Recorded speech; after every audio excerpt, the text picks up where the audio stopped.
کئی روز سے دم توڑ رہی ہے، ڈر ہے خبر بد نہ میرے منہ سے نکل جائے۔ تقدیر تو مبرم نظر آتی ہے ولیکن پیران کلیسا کی دعا ہے کہ یہ ٹل جائے۔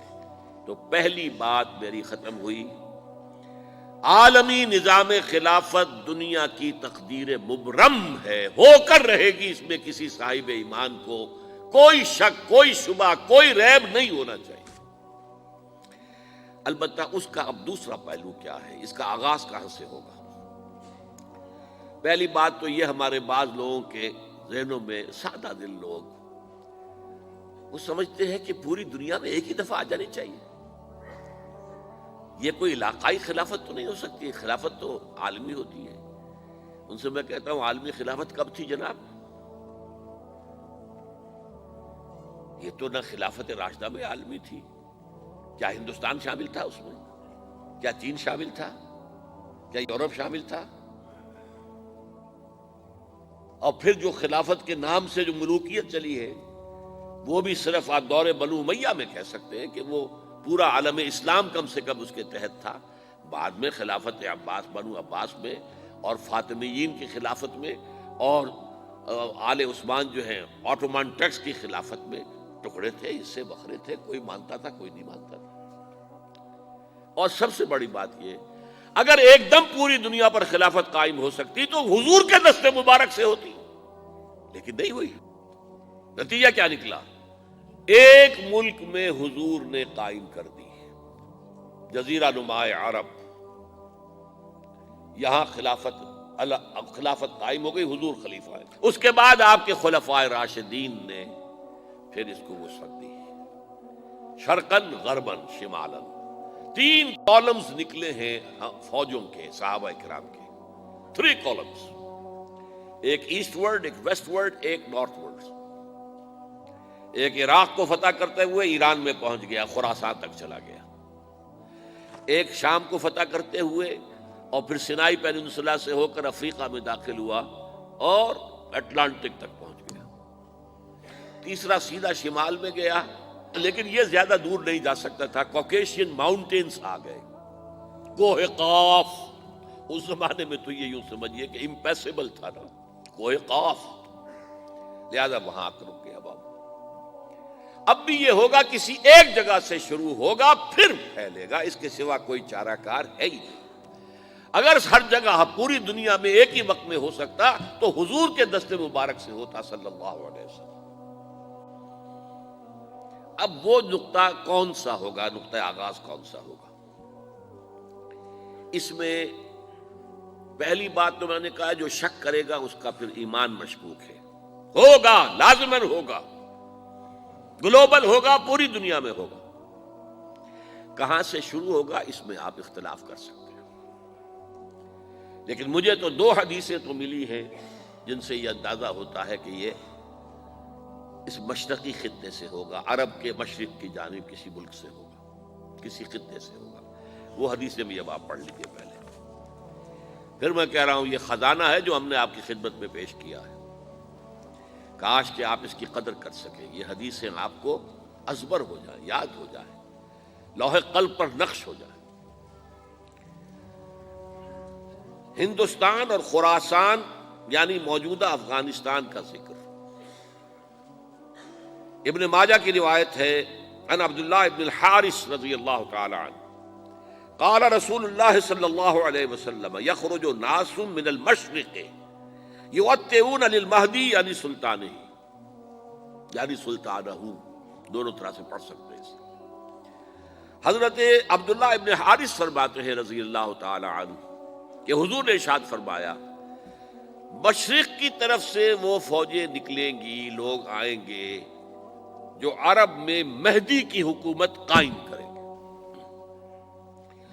یہ مہدی کون ہوں گے اس کا ذکر میں ذرا بعد میں کروں گا، لیکن نوٹ کر لیجئے کہ مہدی سے پہلے لازماً کسی مشرقی علاقے کے اندر وہ نظام قائم ہو چکے گا، تب وہاں سے فوجیں آئیں گی نا۔ یہ مشرق کون سا ہے؟ عرب کے مشرق میں آپ چلیے، ایران بھی آ جائے گا، افغانستان بھی ہے، پاکستان بھی ہے، اور اگر اسے اور توسیع دیں تو ہندوستان بھی ہے۔ یہ ہے عرب کا مشرق۔ اس سے فوجیں جائیں گی۔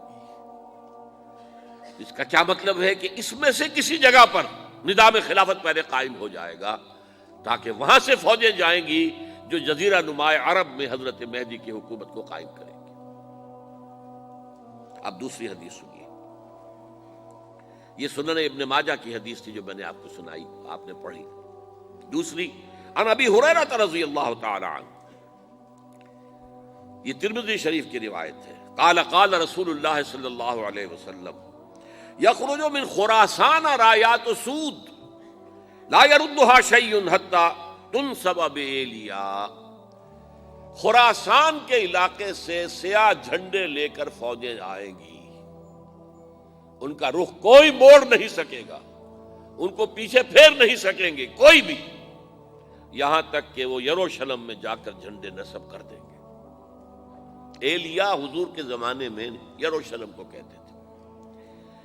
یہ یروشلم تھا جب حضرت سلیمان کی حکومت تھی اور یہاں پر معبد سلیمانی، ہیکل سلیمانی قائم ہوا، پھر یہ یروشلم ہی رہا ہے تاریخ میں، یہاں تک کہ سن 70 عیسوی میں جب ٹائٹس رومی جنرل نے اس کو گرایا، ختم کیا، سیکنڈ ٹیمپل گرا دیا اور یہاں سے یہودیوں کو کہا نکل جاؤ یہاں سے، کوئی یہودی باقی نہیں رہا، تب بالکل تہو بالا برباد کر دیا۔ اس کے کوئی 150 سال بعد ہیڈریان، رومن ایمپرر ہیڈریان، اس نے پھر دوبارہ آباد کیا اس شہر کو۔ 150 سال تک یہ بالکل بنجر اور بالکل غیر آباد پڑا تھا۔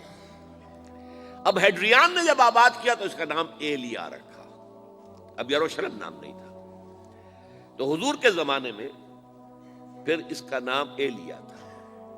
اور اب اس سے کیا معلوم ہو رہا ہے کہ یہ یروشلم مسلمانوں کے قبضے سے اس وقت نکلا ہوا ہوگا، ایک دفعہ پہلے نکلا تھا، سن 1099 عیسوی میں مسلمانوں کے ہاتھ سے نکلا، کروسیڈرز عیسائیوں نے آ کر اس کو قبضے میں کیا، لاکھوں مسلمانوں کو مارا، قتل کیا۔ اس کو 1187 عیسوی میں واپس لیا ہے، کس نے لیا ہے؟ صلاح الدین ایوبی کرد۔ عرب کھوکھلے ہو چکے تھے، عربوں نے کھویا، واپس نہیں لے سکے، بہت حکومت کر چکے تھے، 400-500 برس کی حکومت کر کے، اور ان کے عیش اور ان کے آرام، اب ان میں جان نہیں تھی کہ وہ واپس لے سکے۔ واپس لینے والا گرم کرد خون تھا، صلاح الدین ایوبی۔ تو گویا کہ اب آپ سمجھئے کہ 88 برس تک عیسائیوں کا قبضہ رہا یروشلم پر۔ اب 1967 میں یہودیوں نے قبضہ کیا ہے، اور اب 38 برس تو ہو گئے، 88 نہیں تو 38 برس تو ہو گئے ہیں، لیکن وہ دور آئے گا کہ اب پھر لیں گے، لینے والے عرب بھی نہیں ہوں گے، خراسان کے علاقے سے فوجیں آئیں گی۔ یہ خراسان کیا تھا؟ ایلیا تو میں نے آپ کو بتا دیا، یروشلم کا نام ہے۔ خراسان اس زمانے میں ایک بہت بڑے ملک کو کہتے تھے، کچھ حصہ پاکستان کا بھی اس میں شامل ہے، کچھ حصہ ایران کا بھی ہے، ایران کے اس حصے کو اب بھی خراسان کہتے ہیں، وہ ایک صوبہ ہے، خراسان ایک صوبہ ہے ایران کا چھوٹا سا۔ پاکستان میں خاص طور پر یہ جو علاقہ مالا کنڈ ایجنسی کہلاتی ہے، اس سے اوپر جتنا علاقہ ہے، اور یہ جو واخان کی ایک پٹی آتی ہے اوپر، واخان افغانستان کی ایک پٹی سی دم سی چلی آتی ہے جو جا کر چائنا کی سرحد سے مل جاتی ہے، یہاں سے لے کے یہاں تک یہ جو مالا کنڈ کا وہ درہ ہے اور پہاڑ ہے، یہ بھی خراسان کا حصہ ہے۔ باقی تقریباً 2/3 آف افغانستان ساؤدرن حصہ نہیں ہے خراسان کا حصہ، یہ سیستان کہلاتا تھا، یہ خراسان نہیں ہے، لیکن یہ کہ اوپر کا 2/3 آف افغانستان اور اس کے ساتھ یہ جو عرب، جو اب یہ ترک ممالک آزاد ہوئے ہیں سوویت یونین کی ڈسولوشن کے ساتھ، یہ سارا علاقہ کہلاتا ہے خراسان بزرگ، دی گریٹ خراسان۔